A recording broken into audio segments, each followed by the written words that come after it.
radical left Democrats are trying to rip our nation apart.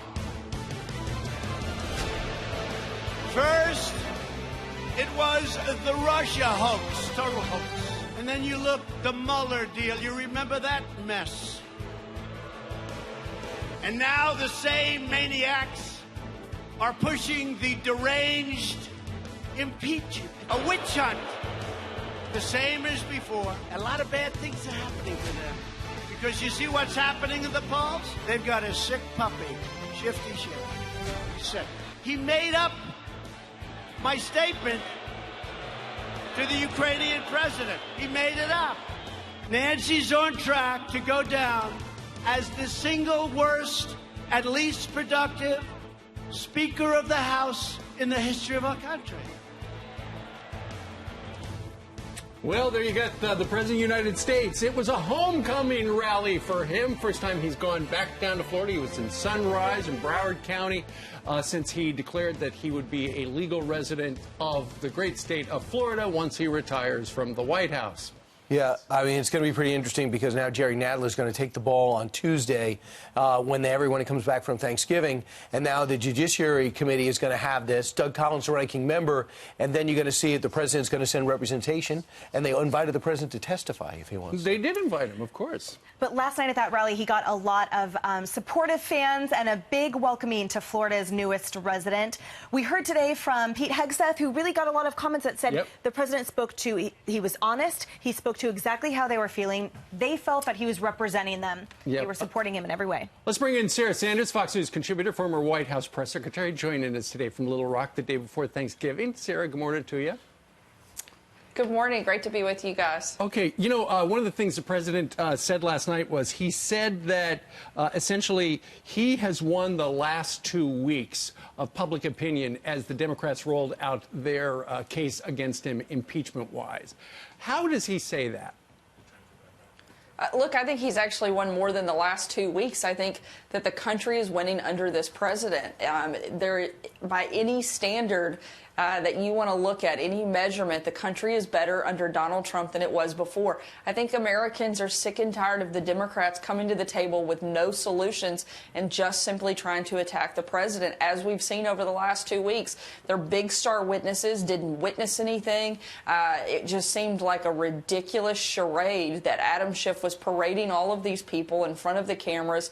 And frankly, I think people are tired of it. They want to see something get done, and they see that happening under the president, and they don't see that happening under Democrats in Congress. I think it's a great contrast for the president, and I think it's the reason he's going to continue to do well. Do you think that when he said, I'm encouraging Secretary of State Mike Pompeo to testify and Mick Mulvaney to testify, do you think he means it, or is this a chess game? Look, I don't think the president cares if any of his people have to go up and testify, because he knows that nothing happened that was any wrongdoing on behalf of the administration. The president's been very upfront. He's been completely transparent throughout the process. They've put out the transcripts of the interactions that the president's had with the leadership in Ukraine. And I think this is kind of a done deal, and it's ready. It's time to move on. Yeah. And Adam Schiff has shown once again that these fake investigations and these ridiculous shams he keeps trying to push on the American people are not going to work. Sarah, we wanted to get your thoughts on something that Trump said last night as well. He said that on fighting the deep state, he was standing up for 3 great warriors. Take a listen. Just this week, I stuck up for 3 great warriors against the deep state. And you know what I'm talking about. I had so many people say, sir, I don't think you should do that. People can sit there in air-conditioned offices and complain, but you know what? Doesn't matter to me whatsoever. They're out in that field, and they're doing a job for us like nobody else anywhere in the world can do. So Sarah, he said, you know what I'm talking about, but I'm a little confused. When he's talking about the deep state that he stuck up against, is that the deep state at the Pentagon? Is it Richard Spencer, who was fired before he could quit? What's he talking about? Look, I think that this is an example of the president's love of the people who serve on the front lines of the military. I got to watch so many interactions that the president had with the men and women out on the battlefield. This is the heart and soul of the country. The president credits them for all of us getting to live in the greatest country on the face of the planet, and he has such a deep respect for them that he wants to make sure we're doing everything we can to protect those people, to preserve their right to go out and do their job. And I think that's what the president is trying to do in his action and his involvement in this case and in this process. Well, who's the deep state? You know, that's a question you'd have to ask the president. I think he probably has several people that he has in mind on that, but I certainly don't want to assume who he's talking about. My guess is it's people that work at the Pentagon that he feels, you know, aren't the ones out there serving on the front lines, but maybe sitting in offices over there and trying to make these decisions from afar. Again, I think at the end of the day, the point the president is trying to make and the, I think, idea behind it is the president's love for the men and women who serve on the front lines, and he wants to make sure that we're doing all we can to protect those people and allow them to go out and do their job that allows us to have the freedom to live in America. So we understand, too, the market was up again. The Dow's scored another all-time high. A lot of it was fueled... 100th. A lot of it was fueled on the fact that China, again, with optimistic remarks, said yesterday each side has reached a consensus on properly resolving related issues, again inviting Robert Lighthizer and Steve Mnuchin to Beijing. This is a different tone from China. You know the president as a negotiator. He is now laying back a little bit. The market likes his optimism. Do you believe the president is going to be on board with a phased deal, a phase one deal? As long as it's a big enough phase one. I don't think the president's going to take some, you know, small level deal. It has to be include a lot of the big pieces that we saw in the original deal that went back to April. It's going to have some of those kind of key pieces that aren't just the trade and the monetary part of that, but certainly have some of the protections against the abuse that we've suffered from so many years of China. I think it's got to have some of that accountability in there. The and if it doesn't, you're not going to see the president jump on that. How do you legislate against illegal activity?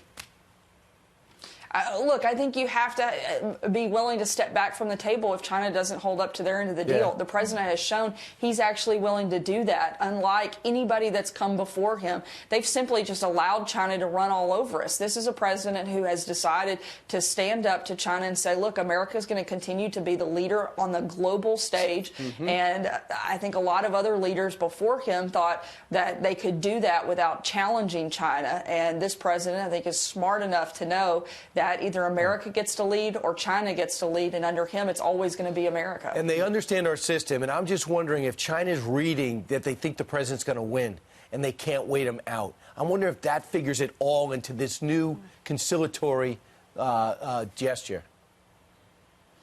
Maybe so, and he's made clear that if they don't make a deal before and after he does win, which I think by any account right now he's going to run away, it's going to be a whole lot worse for them.